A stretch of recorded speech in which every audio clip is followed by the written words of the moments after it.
കാർമോകിലേറെ കരേറുകിലും കാണുന്നില്ലേ മഴവില്ലതിന്മേ കരുതുക വേണ്ടതിൻ ഭീകരങ്ങൾ കെടുതികൾ തീർത്തവൻ തഴുകിടുമേ. ക്രിസ്തുവേശുള്ള എന്റെ സ്നേഹവന്ദനം അറിയിക്കുന്നു. നമ്മുടെ കഥാപാത്ര പഠനത്തിലേക്ക് സ്വാഗതം.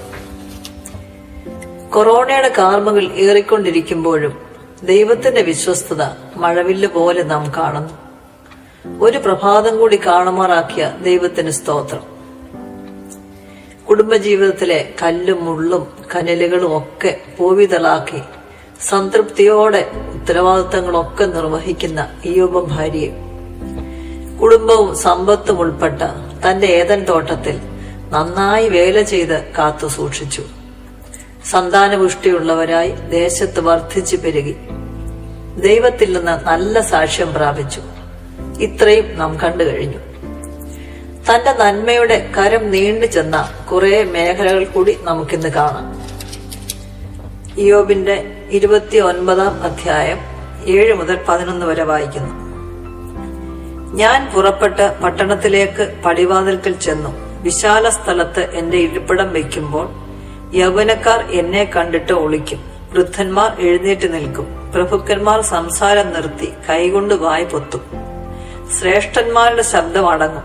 അവരുടെ നാവ് അണ്ണാക്കോട് പറ്റും. എന്റെ വാക്ക് കേട്ട ചെവി എന്നെ വാഴ്ത്തും. എന്നെ കണ്ട കണ്ണ് എനിക്ക് സാക്ഷ്യം നൽകും. ഇവിടെ നാം ന്യായപാലകനായ ഇയ്യോബിനെ കാണുന്നു. അദ്ദേഹം ഒരു കൗൺസിലറായും ആലോചനക്കാരനായും ഒക്കെ പ്രവർത്തിക്കുന്നു. യൗവനക്കാർ, പ്രഭുക്കന്മാർ, ശ്രേഷ്ഠന്മാർ ഇവരെഴുന്നേറ്റ് നിന്ന് ശബ്ദമടക്കി ശ്രദ്ധയോടെ തന്നെ ആലോചന കേട്ടു. 29-ാം അധ്യായത്തിന്റെ 21 മുതൽ 25 വരെ വായിക്കുന്നു. മനുഷ്യർ കാത്തിരുന്ന് എന്റെ വാക്ക് കേൾക്കും. എന്റെ ആലോചന കേൾപ്പാൻ മിണ്ടാതിരിക്കും. ഞാൻ സംസാരിച്ച ശേഷം അവർ മിണ്ടുകയില്ല. എന്റെ മൊഴി അവരുടെ മേൽ ഇറ്റിറ്റു വീഴും. മഴയ്ക്കെന്ന പോലെ അവർ എനിക്കായി കാത്തിരിക്കും. പിന്മഴയ്ക്കെന്ന പോലെ അവർ വായ് പിളർക്കും. അവർ നിരാശപ്പെട്ടിരിക്കുമ്പോൾ ഞാൻ അവരെ നോക്കി പുഞ്ചിരിയിടും. എന്റെ മുഖപ്രസാദം അവർ മങ്ങിക്കുകയുമില്ല. ഞാൻ അവരുടെ വഴി തിരഞ്ഞെടുത്ത തലവനായിട്ടിരിക്കും. സൈന്യസഹിതനായ രാജാവിനെ പോലെയും ദുഃഖിതന്മാരെ ആശ്വസിപ്പിക്കുന്നവനെ പോലെയും തന്നെ. ഗൗരവമായ ഉത്തരവാദിത്വം നിർവഹിക്കുന്നവർക്ക് പുഞ്ചിരിക്കാൻ അറിയില്ല. അതവർക്ക് സാധിക്കുന്നതല്ല. എന്നാൽ ഇയ്യോബ് പുഞ്ചിരിക്കാൻ അറിയുന്നവനാണ്, മുഖപ്രസാദമുള്ളവനാണ്, ആശ്വസിപ്പിക്കുന്നവനാണ്. അതേ അധ്യായത്തിന്റെ 12 മുതൽ 17 വരെ. നിലവിളിച്ച എളിയവനെയും അനാഥനെയും തുണയറ്റവനെയും ഞാൻ വിടുവിച്ചു. നശിക്കുമാറായവന്റെ അനുഗ്രഹം എന്റെ മേൽ വന്നു.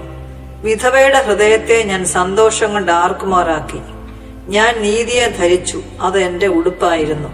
എന്റെ ന്യായം ഉത്തരീയവും തലപ്പാവും പോലെയായിരുന്നു. ഞാൻ കുരുടന് കണ്ണും മുടന്തന് കാലുമായിരുന്നു. ദരിദ്രന്മാർക്ക് ഞാൻ അപ്പനായിരുന്നു. ഞാൻ അറിയാത്തവന്റെ വ്യവഹാരം പരിശോധിച്ചു. നീതി കെട്ടവന്റെ അണപ്പൽ ഞാൻ തകർത്തു. അവന്റെ പല്ലിന്റെ ഇടയിൽ നിന്ന് ഇരയെ പറിച്ചെടുത്തു. എളിയവന്, അനാഥന്, തുണയറ്റവന്, ദരിദ്രന്, വിധവയ്ക്ക് എല്ലാവർക്കും വിടുതലും സന്തോഷവും നൽകി. 15-ാം വാക്യം. കുരുടന് കണ്ണും മുടന്തന് കാലുമായിരുന്നു. ദരിദ്രന് അപ്പനായിരുന്നു എന്ന് പറഞ്ഞാൽ സമയം, സമ്പത്ത്, ആരോഗ്യം ഒക്കെ അവന് വേണ്ടി നൽകി. 30-ാം അധ്യായത്തിന്റെ 25-ാം വാക്യം. കഷ്ടകാലം വന്നവനു വേണ്ടി കരഞ്ഞു, എളിയവനു വേണ്ടി വ്യസനിച്ചു. ഇവിടെ മനസ്സലിവും കരുണയുമുള്ള ഇയ്യോബിനെ നാം കാണുന്നു. 31-ന്റെ 16 മുതൽ 18 വരെ നാം വായിച്ചാൽ ദരിദ്രന്, വിധവയ്ക്ക്, അനാഥന് ആഹാരവും ആശ്രയവും നൽകി. അപ്പനെ പോലെ കരുതൽ നൽകി. 31-ന്റെ 14 നാം വായിക്കുന്നു. ഒരുത്തൻ വസ്ത്രമില്ലാതെയോ ദരിദ്രൻ പുതപ്പില്ലാതെയോ തന്റെ മുന്നിൽ നശിച്ചു പോയിട്ടില്ല. 31-ന്റെ 29 മുതൽ വായിച്ചാല് വൈരിയുടെ നാശത്തിലും അനർത്ഥത്തിലോ സന്തോഷിച്ചിട്ടില്ല. അവന്റെ പ്രാണനാശത്തിനായി ശാപവാക്ക് പറയാൻ തന്റെ വായെ ഒരിക്കലും സമ്മതിച്ചിട്ടില്ല.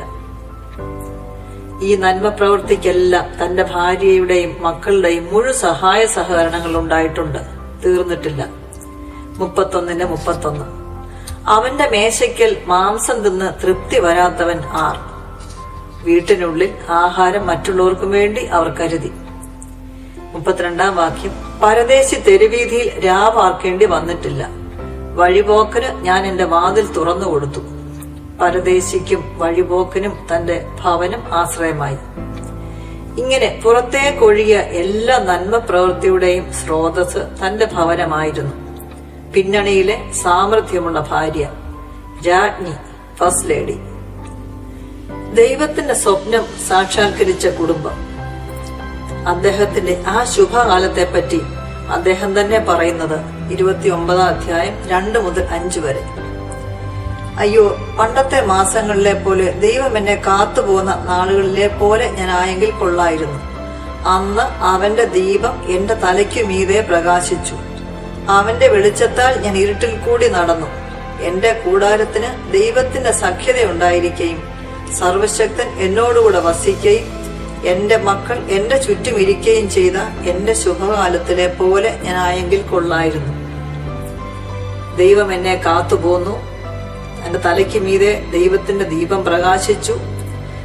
അവന്റെ വെളിച്ചത്താൽ ഞാൻ ഇരുട്ടിലൂടെ നടന്നു. സർവശക്തൻ എന്നോട് കൂടെ. കൂടാരത്തിൽ ദൈവത്തിന്റെ സഖ്യത. എന്റെ മക്കൾ എന്റെ ചുറ്റും. യെരൂശലേമിന് ചുറ്റും തീമതിലുപോലെ ഇയ്യോബിനെ ചുറ്റി മിന്നിയ ദൈവത്തിന്റെ പ്രകാശം. ഇതാണ് ഇയ്യോബ് അനുഭവിച്ച ശുഭകാലം. പിശാച് കണ്ടത് ചുറ്റും വേലി. ദൈവത്തിന്റെ വെളിച്ചം പിശാചിനെ അടുക്കാൻ പറ്റാത്ത വേലിയായി. ദൈവം അനുവദിക്കുന്ന പക്ഷം ഈ വേലിയെപ്പറ്റി നാം നാളെ ചിന്തിക്കും. അതുവരെ ദൈവകൃപ നമ്മെ ചുറ്റി പരിപാലിക്കട്ടെ. ദൈവനാമം വാഴ്ത്തപ്പെടുമാറാകട്ടെ.